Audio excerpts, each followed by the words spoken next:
All right, we got Matt Paulson here, the founder, owner of MarketBeat, the Mhm. big dog in the financial media landscape. Thanks for joining us. Happy to be here.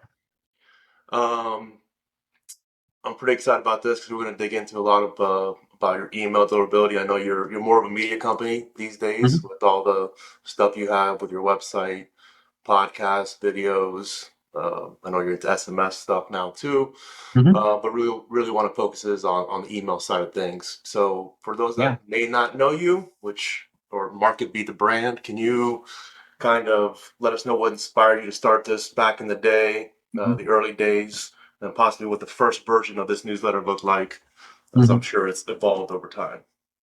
Yeah. So one of the common pieces of business advice is to follow your passion, and I think that's the wrong answer most of the time. I think you kind of start somewhere and you follow the business where it takes you and where the opportunity is, and that's really been the story with MarketBeat. So in 2006, I was a personal finance blogger in the you know, pre-Web 2.0, like blogs were just becoming a thing kind of phase. Had a personal finance blog called American Consumer News and was making some decent money from that. I thought, okay, I'm going to start 3 or 4 more of these and try to sell to the same advertisers on multiple websites, which was somewhat effective. But one of those sites was called American Banking and Market News. So I could write about banks and savings accounts, but also the stock market on that site. Had a lot of success with that site in the way the personal finance sites never really did. Was able to get it into like Google Finance and Yahoo Finance and MSN Money and some of those more vertical search things for stocks, and was kind of learned that game, figured out how to get a ton of traffic from that, and but it was also very up and down. Like during the Great Recession, everybody was wondering like, is Citibank going to go out of business today?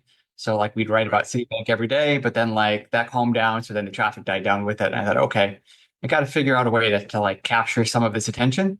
And that led me to launching an email newsletter in 2009. Long Wow. time. So the first 3 years you weren't even doing email. No, nope. I didn't know it, didn't understand it. It was purely web and Google ads. And, I grew to like 100 grand a year in revenue doing that. And, really the email thing wasn't even our main revenue source until about 2015, because there wasn't, back then there were no like ad networks for email. Right. Um, there's just not really any ways to monetize other than selling premium subscriptions, which is kind of the main thing that we did initially, and it worked fine. I mean, made a few 100 grand a year, but it wasn't really until we discovered the kind of financial publishing industry in 2015. These are like all the Agora and MarketWise brands, like the Oxford Club.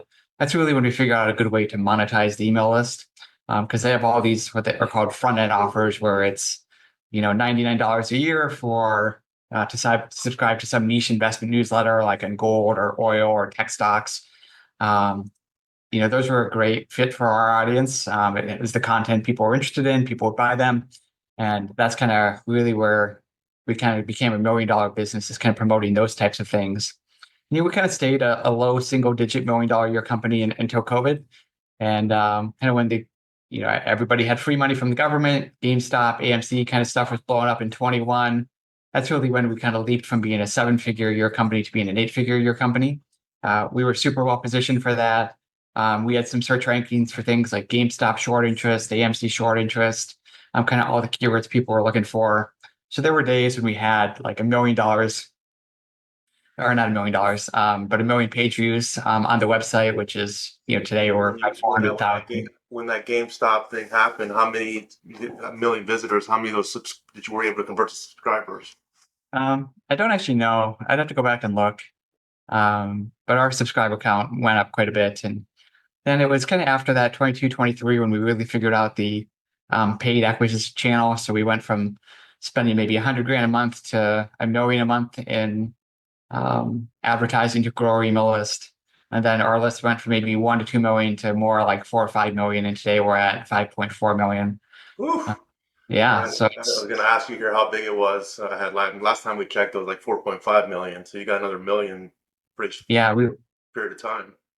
I mean, we spend $1 million a month on AdWords and Bing and Facebook and co-reg and buying like newsletter placements, and any way that seems viable to go buy email signups, we will. And then we, track the performance. Are these, is this cohort of people from afteroffers.com or whatever the channel is, like each month, or are they worth a little bit more to us? And then we track that, and we can tell pretty easily whether or not a source is good or just not worth messing with. Cool. So just to go back on the email side, when you guys first started, a few Mhm. years later, how did you start your email as far as what software were you using and how has that evolved over time? Because I'm sure you're not, if you started with, who knows, what was around back then, let's say you're on MailChimp or something at some point in time, you're not Yeah. sending 4.5 million subscribers on MailChimp. I'm sure of that. So Mhm. you kind of, Uh, yeah. So one thing about me is I love to automate as much as possible. I'm kind of lazy, so if I can automate something, I will. So when I started the newsletter, like I don't want to write a newsletter every day. Like that's not me. I'm not doing that. But we had a bunch of data, and one of the pieces of data that we had that people seemed to like were like ratings from stock analysts for different stocks. So there are all these people that work for Goldman Sachs and Bank of America and Wells Fargo that like write these research reports for institutional investors, and then they give a stock like, I think the price is going to be this year from now, and I rated a buy. So we aggregated all that information and put it in a daily newsletter, and that was kind of our initial newsletter. Back then it was called like ABMN Daily Ratings, and now it's like MarketBeat Daily Ratings. right. But we, never used MailChimp, never used Aweber or any of the tools. It was always custom code, custom CRM. Because like back then I didn't know how to like load like I could create the content like an automated way, but like I didn't know how to like load it into a CRM and send it out. So Who it's did, always who been did, who did all the coding for you? I did. That's what I was going to say, because it was interesting to find out that you were actually a writer at first. Mhm. And then, you know, always see you kind of like coding and talking about all this stuff. And I've seen you working on Twitter, showing little code base, whatever you're working on. So I thought you're always a programmer person, develop, MarketBeat as a tech tool for finance, show all the ratings and different things like that. It's interesting that you were actually a writer and then I guess taught yourself how to code. Yeah, a little bit of both. Kind of the skills that like MarketBeat needed, like somebody needed to know how to write, somebody needed to know how to write code, and then somebody needed to be a dirty marketer that could figure out all of the strategies that nobody else was kind of figuring out yet. Swiss Army knife. Yes. I mean, now we have like a team of 5 developers. We have another one starting next week. And, you have a very data heavy website like MarketBeat. It is a lot of work to maintain that. And like, our prices have to be like real, or stock prices have to be real time up to the second. So like all of that infrastructure takes, money and people to do. How did you go from your, the first 1,000 or so subscribers, then got to 100,000 and then a million? I know you kind of touched base about all the media that you've been spending, but how did you originally start acquiring your subscribers to the list? Just Yeah. organic traffic? The first 5 years, it was mostly organic. And like we had traffic from Google News and Google Finance and those kinds of places. So people would click through to read an article, and there'd be a light box pop up that said like, so say the article was about Citibank stock, then the pop up would say Citibank buy, hold, or sell, or like get Citibank news. So then the pop up would be specific to the article they were reading. And then it would say like, enter your email address below if you want more news about Citibank delivered to your inbox automatically. And then you can type in your email and click on a button to sign up. And that worked really well for a long time. That probably got us our first 500,000 subscribers before we ever even looked at paid. Man, that's awesome. Yeah. 100,000 organic subscribers. People would die for that. Did you test your AI A/B split test on your pop up that you, you showed on X? Uh, yeah. I mean, back then there was no AI, but like constantly testing, different button copy, colors, titles, um, you name it. We tried it for a long time, and we still do that today. Like these days, a lot of our email signups come from this landing page that we have, and I can post a link to it somewhere. But very simple, like, but every day there's a different test going on for button text or copy, and all that stuff really matters. For those people who are growing their lists, um, and the volumes you have are at the top tier. Mm. Where's your When did you go from, if you ever were on maybe shared IP infrastructure Yeah, versus dedicated IP infrastructures, and like when did you make that decision, or were you always dedicated in the sure. beginning? So initially we were on AWS with their email stuff, SES. We found like it worked, but the support wasn't very good. Hmm. Uh, and then like you had to pay for a support plan to like get anybody to respond to your email. And then even when you did that, it just wasn't great. So Yeah, we moved from there to SendGrid pretty early on, probably 2010 or so, and have been with SendGrid pretty much ever since, and just had fantastic results with them. Like it's not a CRM where like it's going to maintain your list and do all of the stuff that ConvertKit or Beehive would do. It's not that. But right. if you want somebody to deliver your emails, like to an API call, SendGrid is fantastic. So we've been with them for 15 years, been probably with Twilio for 5 years. And we just think great company, great people over there. Been very happy with them. Great. And was there any hiccups or issues when Twilio purchased SendGrid on the? No, I mean they're not truly integrated yet today. I mean they finally have like single sign-on, but like we have a SendGrid person and then we got a Twilio person, and they just kind of stick to their own universes. But Got it. And when I you mean, first started on SendGrid, were you guys doing dedicated IPs? um, I think so. I think we only had one. Now we have like seven. Every year or so we add one or two just because our person at SendGrid tells us, I should probably add another one. Oh, so you're able to send that much volume with just 7 dedicated IPs? Yeah, How I much mean, how much volume are you sending daily? I don't know if we want to talk about that on podcast. Right. Um, it's it's a lot. Seven, I mean, I mean, it's 5 million 14 million subscribers. people. Everybody gets at least one email a day. So Right. And we know you like to send more than one a day. maybe. Uh, uh, so at what point did email deliverability become a serious focus of the newsletter? Or were there any big issues that came Yeah. up that was like, oh, now Um, it's time to get an expert? Or I believe you say you got someone over at SendGrid that helps you out as well. yeah, we pay for a consultant at SendGrid to keep an eye on our stuff. And, if there's an issue, they'll file a mitigation request on our behalf. And what we find is that like the SendGrid people filing a mitigation request with Yahoo or Hotmail or whoever like gets listened to in ways that like one from me would not. So that's kind of worth it alone.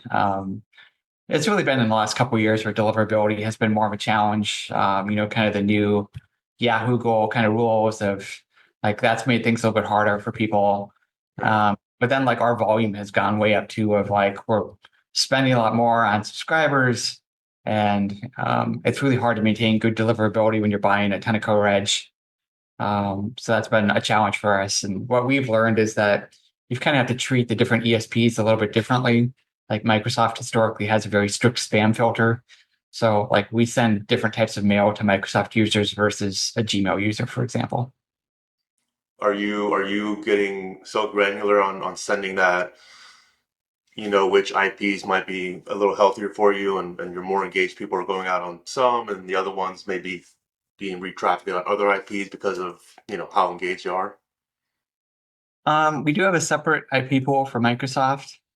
Um, we had issues with Microsoft a little over a year ago, and it decided they liked some of our IPs and not the others. So we just kind of limited our mail to the IPs that they liked, and that's worked out well for us. And then they just change their sender requirements to go with Gmail and Yahoo. I don't know why they wait so long for that. Yeah. What's your I guess what would you consider your list churn? Like what's your unsubscribe rate on average? And I mean you have a now it's 5.5 million. I can't even imagine how many new Yeah. subscribers you kind of need to feed the beast to just keep, Mhm. not even grow, just to keep at a certain level. I mean, you got to be feeding in tons of, uh, Mhm. setting up tons of subscribers. You're obviously spending the money too, but that still seems like you need a lot to grow. Yeah, it's about 5% a month that unsubscribe. So we need 250,000 new emails a month to kind of be at break even. Um, which obviously that's a challenge. But cohorts leads are $2-3, so you can get a lot of those and kind of get back to where you were. The other challenge we have is with 5 million subscribers, like you end up having a lot of inactive. So finding ways to try to reactivate some of those people over time and doing it at scale has been a challenge. One thing that we're trying now is there's a platform called Inbox Mailers. Maybe some of your subscribers are with, Mhm. uh, but they can track. They have this network of different email lists, and you can know when somebody's opening an email from another list. So then I'll do an API call, and they can say, okay, this person hasn't opened in a year from us, but they have just opened with some other list, then we can send them an email and see if they open it and kind of mark them as re-engaged. So Yeah. testing different stuff like that to try to re-engage people in maybe a little bit smarter way. Has that been working so far? Um, it's pretty new to us. I mean, in the last couple of weeks, so I couldn't tell you if it's working Right. yet. I know you track your your cohorts down, really tightly. Do you know on average, just overall, like what the average length of engagement of a subscriber is? Like how long have will they stay on your list? Sorry, 6 one more months, a time. year, Oh, 18 months? yeah. I mean, we have people on the list since 2009. Right.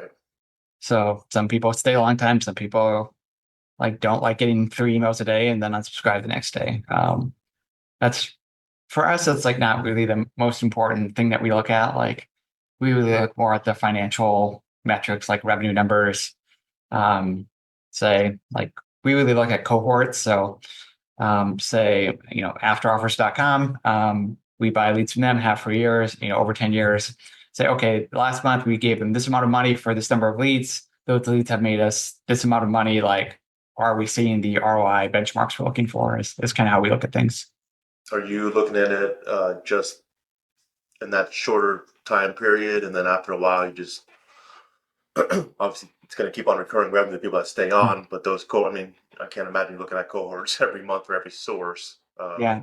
It is all automated. So like I can go back for years and get that data.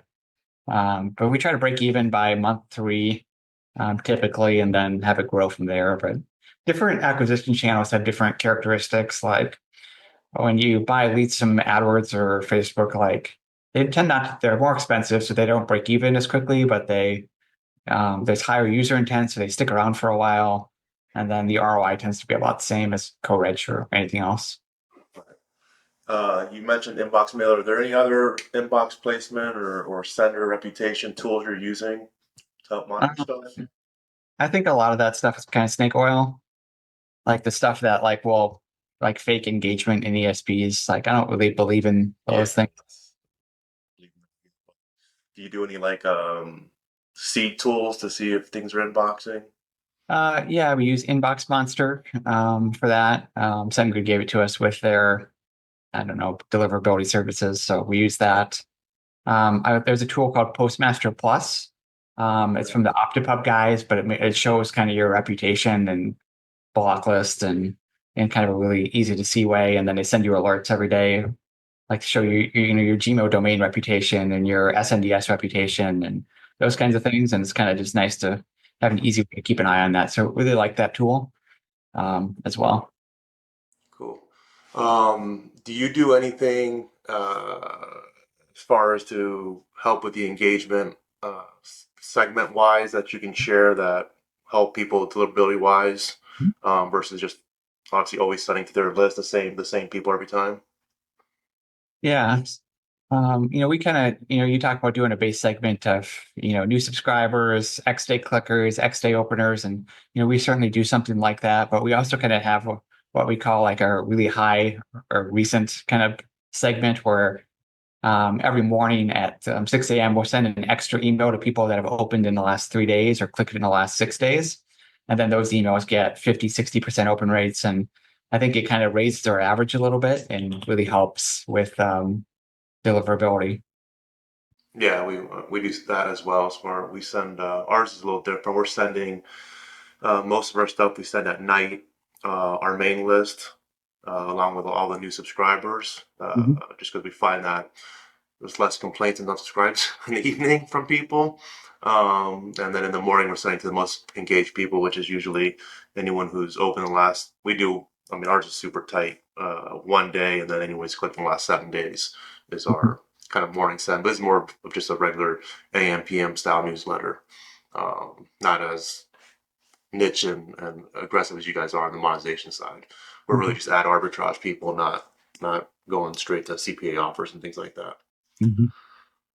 Um, what else do we got here? How frequently are you cleaning your data as far as like revalidating old subscribers, see if anything's fallen off, come spam traps or anything like that? Or are you Um, using a specific email validation service? yeah, so we use SendGrid's validation service before adding new people to the list. And then periodically, every few months, maybe we'll um, well, I mean, it's kind of expensive to go and like revalidate 5 million emails. Um, Yes, I can. so we'll take like maybe the most recent million that like based off last view date and we validate them every few months. We typically only do it if we're starting to see issues.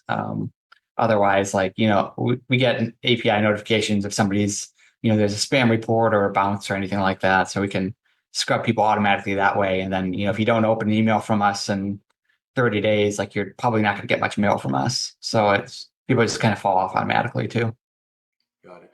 And if you can kind of explain so you MarketBeat itself, the brand actually has multiple lists. I don't know if people understand that, but you're sending different branded lists under the MarketBeat brand. Things like you talked about MarketBeat Daily with your daily ratings, and then you have like the early bird insider trades. Is there a reason why you have the different ones? Is everyone subscribed to all of them? And do they fall off if they unsubscribe to just specific ones? Mhm. So in the financial investment space, people tend to be subscribed to a lot of different newsletters for different types of content and different opinions. And, my theory is like, I'd rather be, I could be one of those or I could be five of those, right? So Yeah. I'd rather be five of them and have more of that mind share in their inbox than not. Right. So each kind of newsletter has its own different flavor. Some people trade different ways. They like different strategies. So we kind of have different newsletters that cater to different interests. So there are people that are subscribed to basically all of them, and then there are people just subscribed to one of them, and it works pretty well. And you've never had any issues sending all in the same domain? No, not really. We have our kind of list unsubscribed wired up correctly now. And then like if people like there's a big mailing preferences page where people can pick and choose what they want, what they don't want. And um, it hasn't really been an issue. I think it could start to become an issue now that the like Gmail has that list unsubscribe kind of reporting Right. whether or not they think you're compliant. It turns out it's by domain, not by from address. So um, say somebody unsubscribes from the early bird, like Gmail would want us to unsubscribe them from every list, not just that one. Right. Uh, So, that tells me like maybe we should start looking at more than one sending domain. Very interesting. Um, let's see here. What do I got? Uh, what do you think are the most common mistakes newsletters make that can hurt their deliverability? Not that you've ever made them.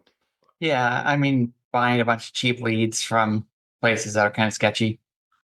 Um, like in the finance space, maybe 2 years ago now, there was a company that I won't say the name, but were selling really cheap leads for like $1.50, and it was very unclear where they were coming from, and um, but they were also like tended to be buyers, so people didn't ask too many questions. Right. Um, Eventually, it came out that maybe these leads were stolen from a big public company. Oh, Um, geez. so, and then, like, yeah, it was a whole thing in our industry. But um, then, like, basically, what happened was like the funnel of leads got shut off. But then, like, the company, still wanted the money, right? So then they just started sending garbage leads, and it took companies that were giving them money a while to figure that out. Right. So when we're buying leads from somebody or email signups, like I really want to know what they're doing, like, and like if I can't see front end to back end of like what's happening, like that, I'm probably not a buyer. Yeah, definitely got be careful with data you're using.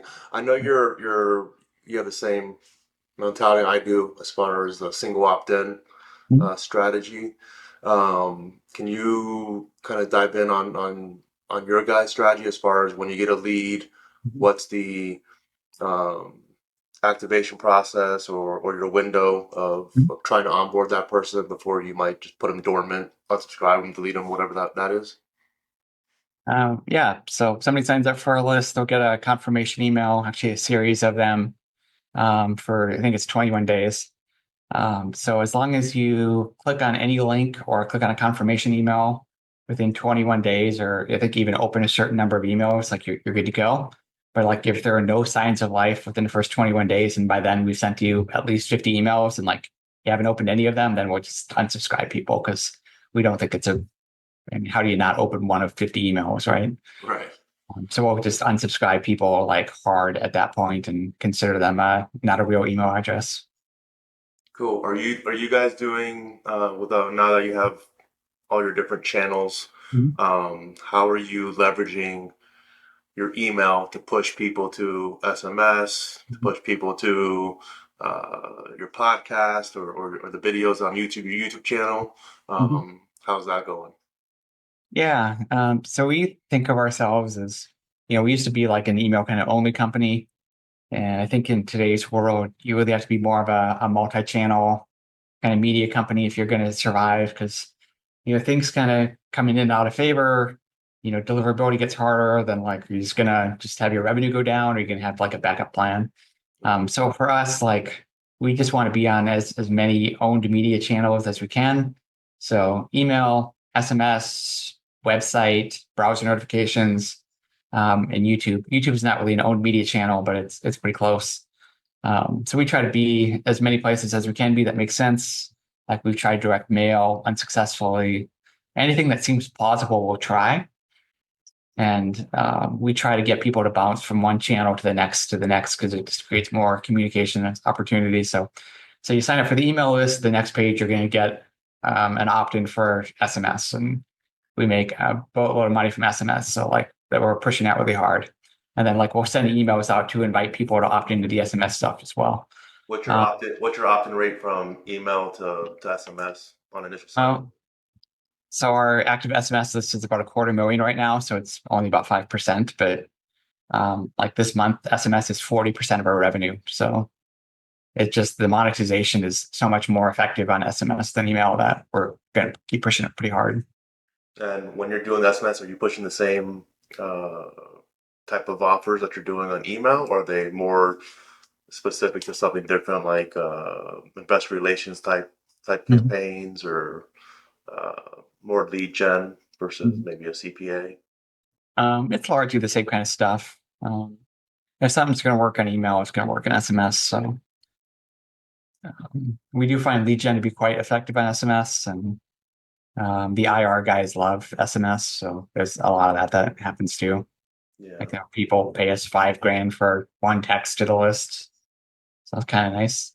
Have you you guys have a consultant over there on the SMS side from SendGrid as well, from Twilio, that helps you out? Because I know that can Um, be, the different carriers can also be a little bit of a bumpy road.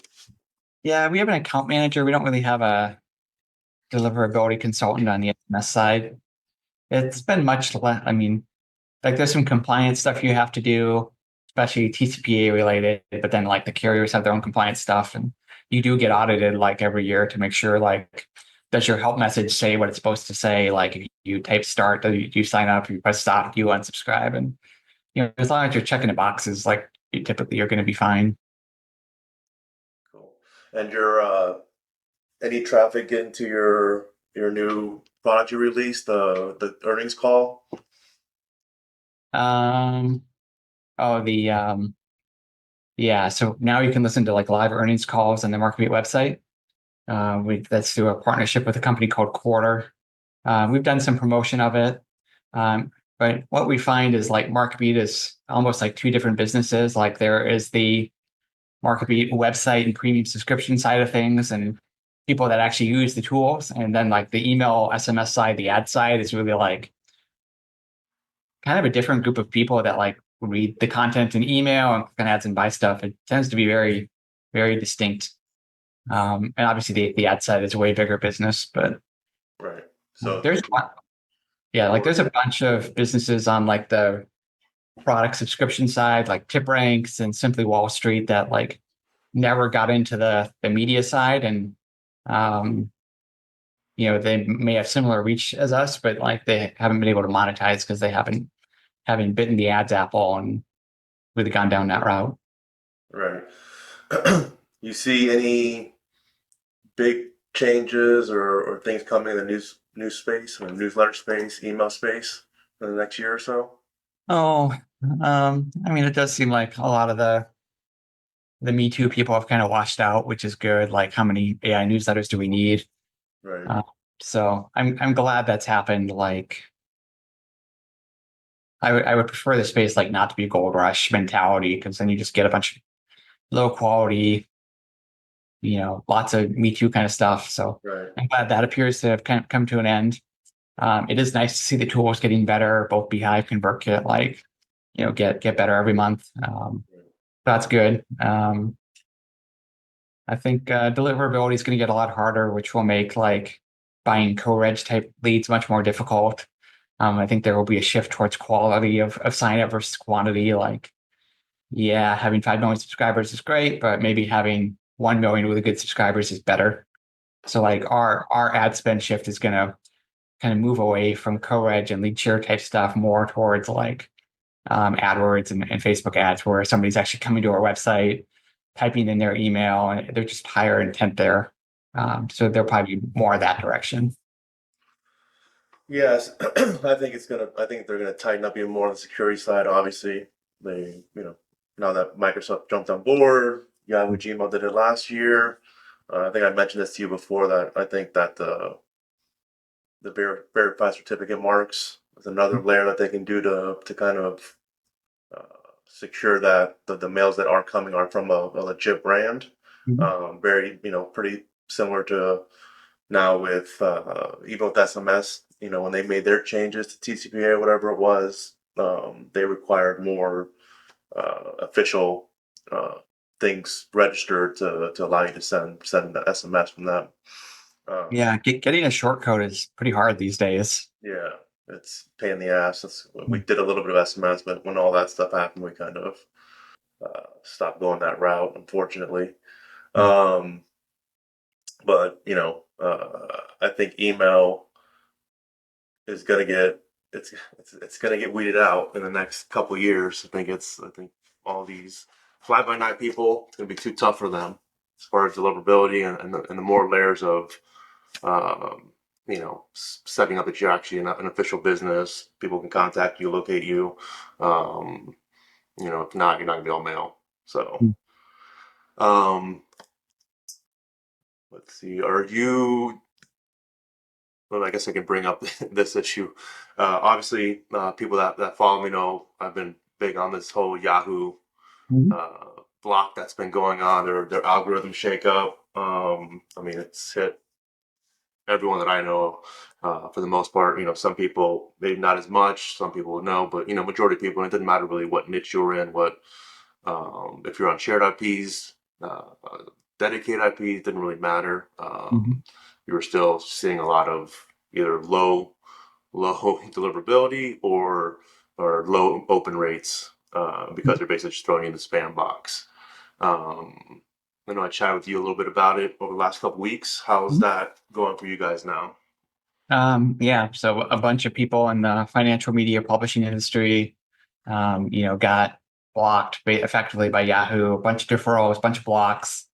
So what we did is we cut our volume back probably 90% to Yahoo. And um, the other thing was that we did was we told all of our co-reg providers like no more Yahoo addresses because like it's not going to work. Right. Um, so we're kind of coming back from it now. But hearing from a lot of other people, they have not been able to kind of get it unblocked. But Yeah, it's a I slow. think this stuff's going to blow over eventually. I'm not too worried. Yeah, they're. I mean, like it happens every couple of years. The big purge, and they're just trying to weed out those shady affiliates and shady bulk mailers that are just flooding Mhm. their inbox. So you know, I mean, for us, it's been a good opportunity to like say, okay, of all the leads that we have coming in, like where's kind of the lowest quality and like maybe places we should just stop buying, especially for Yahoo addresses, and really kind of encouraged us to move in a quality direction, maybe a little bit quicker than we would otherwise. So are you guys filtering out any outside of, I know you're not getting co-reg or whatever sign up from something Yahoo, but are you filtering out any other GI domains, general interest domains, for deliverability issues, or you just take everything, validate it, send, and when you say general interest domains, what do you mean by that? um, it could be business domains, Chris at SoapyDigital.com or Matt Uh, at MattPaulson.com, or just a domain that's not no, I mean we've always had pretty good luck with the what we call the other bucket of domains that are not like any Gmail or Yahoo, um, any of the big ones. So we haven't had to do anything special with those at all. cool. All right. Well, I think we went over a bunch of good stuff. Now I got a very important question here. What is your favorite movie? Oh, favorite movie? Probably Memento. That's a good one. Okay. For the, I don't know if, I mean, it's a 20-year-old movie at this point, but Right. a guy effectively like is trying to figure out who murdered his wife, and it turns out it was him. Right. He has like no memory. Yeah. That kind of usual. One of my top five is Usual Suspects, Okay. which kind of that at the end, like total curveball that you didn't think was happening. Mhm. Um, and what computer game did you play back in the day? Okay. So the one that like defined my childhood was this MMORPG that was like pre-World of Warcraft called Nexus: The Kingdom of the Winds. Um, it still exists. I think the player base is probably like 300 people now. Um, yeah, it's not high. Is it in the cloud? I mean, there is a server and you connect to it. But I played a lot of Age of Empires growing up, played World of Warcraft in college, played a lot of the Civilization games, still do. I play Hearthstone, collectible card game with Warcraft stuff. I've played that for the last 10 years, play it basically every day. Yeah. So, very Um, big video gamer here. think I'm a little bit older than you, so when I started off, the big game that got me hooked was King's Quest. Oh, sure. Um, that was like the big one. My brother got me into that one. And then I was all into the Civ games and all those growing up. And then got into when it all went online. I got hooked on Star Wars Galaxy for a while, Oh, sure. being a Jedi Knight. Mhm. Um, and then as far as card games, we used to play Magic the Gathering a lot. So I never got into in-person Magic. Like, it was pretty big in college, but never was quite my thing. yeah, my brother got me into it. I got two brothers. My older brother, um, who's more of the intellect, and he's all into the RPGs, and Mhm. he do all like in real life role playing games and stuff. What's the one he was playing live in college? Vampires or something. Um, Not sure what that one was. But and then you have my other brother who's like a jock. And then I was kind of in between. I'd be like sports over here with my brother, and then I'd be over here doing the the other stuff, more fantasy, sci-fi, computers. So kind of a mix of the two sides. Um, well, I think that's pretty good. Do you have anything else you'd like to add or ask me? Yeah, I don't know if you want to hear my random stuff. You can talk. I do a quarterly like personal newsletter that's like totally separate from MarketBeat. MattPaulson.com if anybody wants to check that out. And very active on Twitter at Matt Paulson SD. Yeah, Sounds like we're going to see each other in person next week at the newsletter conference in New York. So that'll be fun. Oh, he made the announcement. Yeah, we'll be there. Have you been letting anyone else you know that's going outside of the usual? Yeah, we hear a few financial publishing people going, so we'll connect with everyone there. Cool. All right. Well, I appreciate your time. Look forward to seeing you next week, and have a great end of the weekend. That's good. Great to see you, Chris. All right, Matt. Take care. Bye. Bye.